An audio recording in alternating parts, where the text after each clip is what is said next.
Well, folks, thanks for tuning in again today. Lots of things to report on, and we appreciate seeing the numbers continue to go up for Stockwell Day, day-to-day news, giving you insights that you're not going to get from mainstream media. Let's take a look, first of all, at something one of Canada's premiers has just done. He got a lot of attention, Premier Ford from Ontario.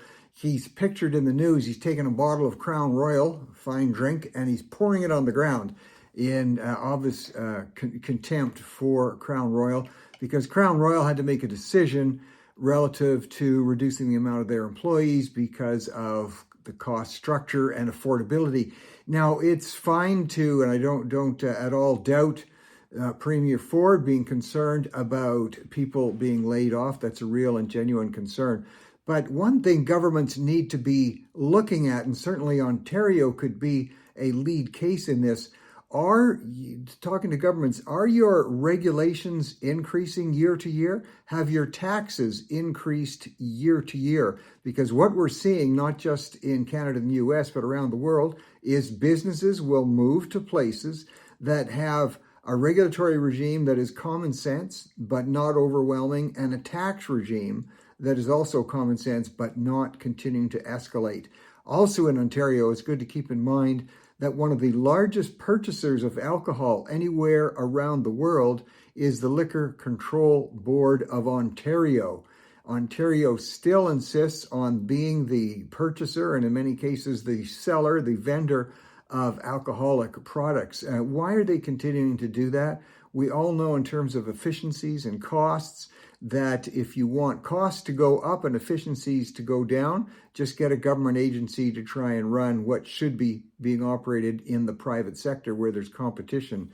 So hopefully Ontario will look at these things that have been a factor also with more than just Crown Royal, which used to be Seagram's, but other companies also. So hopefully the government is taking a look with inside their own operational capabilities there. In Canada, the Socialist Party, known as the NDP, is having their leadership race. They've just put out the rules on the leadership race.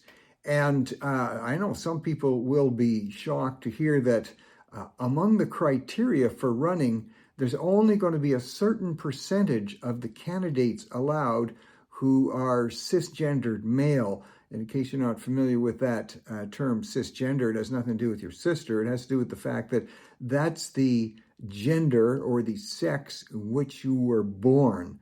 And after that, obviously, people can make choices to choose to be called something else. But this is remarkable. I think it could be a first in history where you are saying, as a political party, only a certain number of those who identify from their gender as what they were called by doctors at birth. They're limiting the number of men that can be running, cisgendered men. In a way, I'm being politically mercenary here and selfish. I really hope the Socialist Party, the NDP, continues to operate that way, because the so-called normal people vote, and I'm not saying that in a disparative way, I'm saying it's abnormal for politicians here to be putting in those type of restrictions. And most people, this is one of those issues that's called an 85-15 issue, or in that range, where most people would disagree with that type of discrimination. So I hope the NDP, the Socialists, keep doing that. It will make it easier for conservatives to get elected. On the notion of what's going on around the world, I commented yesterday, if you saw it, and regular viewers will know this, on what's being called the CRINK group of nations. That's China, Russia, India, and North Korea. And what I see here is if there's a weak point in that pivot, because this is a very dangerous alignment that's going on, because also pulling into that alignment is something that's called the Shanghai Cooperative Group or Organization. And that's a group also of mainly non-democratic nations, those who have policies which are very much against what you might see as mainstream in Canada or the US or parts of Europe. So you've got this dangerous alignment going on. Some of these are nuclear-powered countries. Many of them are terrorist havens. And the focus should be for countries like Canada or the US focus in on India, on moving them away from that very dangerous CRINK alignment. Why is that? Because India is a democracy. It's one of the largest democracies, perhaps the largest democracy in the world, and they can still be appealed to from the point of view of democratic values. And also, countries have to look out to what is in their economic best interest. When I was the Minister of International Trade for Canada, I took an approach which was approved by Prime Minister Harper at the time. We went ahead with it, and that was to improve trade relations internationally with India, and even had to push back against some of our own bureaucracy in that regard. But I did a special trip to Ahmedabad in Gujarat, a very entrepreneurial province in India. And the first minister, or the equivalent to governor or premier at the time, was a gentleman by the name of Modi. And he very much appreciated the fact that Canada was reaching out to do and enhance special trade relations with the province that he represented. We came back from that, officially opened our trade office there in Gujarat, came back and I reported to the Prime Minister and to our cabinet. I said, this first minister of this province called Gujarat is very popular. There were people coming there from all over India. I said, I think there's a good chance this man might be the next Prime Minister of India, and we should befriend him and see what elements we can share back and forth, not just on trade, but on other social areas in which we agree. And of course, Mr. Modi, Chief Minister Modi, went on to become Prime Minister of India. And for a while, we had very good relations with India until, under the Liberal leadership of Justin Trudeau, that turned sour. There were some problems. They could have been handled a different way. It's time for Canada to reach out to India, to reach out to Prime Minister Modi. And one of the ways of doing that is to let him know that we're doing everything we can to make our natural gas products available to India so that they don't have to keep buying from Russia. I know I harp on this point, but it needs to be considered.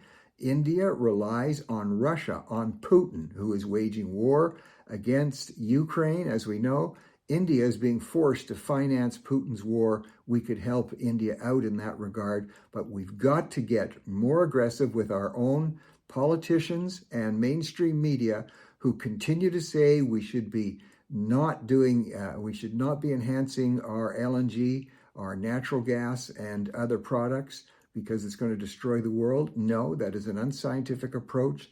We will see emissions lower globally if we're to help out nations like India. Let's get on to it. Let's try and break this very dangerous CRINK alignment that is happening and getting stronger by the day. Really wanting to befriend other nations, it's important to show we care about them and that we have certain compassion. Doesn't mean we give in on our policies. But most viewers will know that Afghanistan was recently hit with a devastating earthquakes. And they're saying right now the loss of life is approaching 100,000 people killed, devastation everywhere. Now would be a time, if the Afghanistan government would allow it, and we think they will, to reach out. This is the type of aid that we can help to a country in need, a country that's truly hurting, even though our past or present relationship may not have been that friendly. In 2008, if you recall, there was the horrendous earthquakes that rocked China's Sichuan province. And as Minister of International Trade, I was told that Canada was the first to send a Minister of Trade to China after these earthquakes. And we brought assistance in the form of building materials to reconstruct some of those areas, other forms, and we made it a real concern. We were on national television as we toured those devastated areas in China, in Sichuan province. China really appreciated that. We made great headways with them on trade. So yes, it's important to be firm and at times to lay out what would be consequences for bad behavior from other nations, but in a nation's moment of need, good to be there, help them. It's the human thing to do, And not only that, but pays benefits down the road. Very fascinating development going on in universities in the United States and in Canada. It's going to be interesting to see if this spreads to Europe, and that is students. It started over the last couple of years, but even more so this year. Students returning to class and to residents have now been cleared and have approval to bring their dogs and cats. Yes, they can bring Fido and they can bring Meow Meow. And that'll be right in the residences. I don't know how they're going to deal with issues related to allergies and other things. Some restaurants, quite rightly, you can't even go near a peanut or peanut butter or other things because of allergies, and that's quite right and proper. Allergies, I guess, are going to be ignored when it comes to other students in dorms, but this is huge in gigantic numbers. Students coming to class, coming into residence, with their pets, with their dogs. In the last graduation year, we even saw a number of situations where students walking across the stage to get their cherished degree that they had worked so hard for are bringing their dogs with them. It's all about anxiety. This present generation is so filled with anxiety. We call it a snowflake generation. But they're being told daily that the world is coming to an end, that we're all going to choke ourselves to death. In terms of the climate and all kinds of other things. They're afraid of what they speak up on or what they believe in. So a lot of anxiety, and where do they go for their trust and their peace? They're going to the dogs. I guess we're looking at In Dog We Trust. Interesting to see where this is all going to go. On the point of view of culture and young people, coming out of the news in China, we see them openly now in their own headlines in the news, actively showing their angst relative to the effects of what they've had in place for years, the one-child policy. Of course, they backed off on that some years ago, allowing 2 children, especially if you're willing to pay for that. And now they're reporting there's entire towns and small cities where the number of teachers actually outnumber the students because the birth rate has been so drastic over the last generation, so plummeting so drastically. They're feeling it and seeing the impacts visibly and wondering what to do. This is a problem that all countries are having. Hungary has a very interesting proposal. They're saying to women who have 2 or more children that they can be exempted from taxes for life. Tax exemption for life if you're willing to be starting a family. So interesting to see how people now, entire nations, are responding to policy items and cultural items where people have been put under pressure for at least a generation, if not 2, to not be having kids because that's apparently destroying the world because, of course, we as human beings breathe.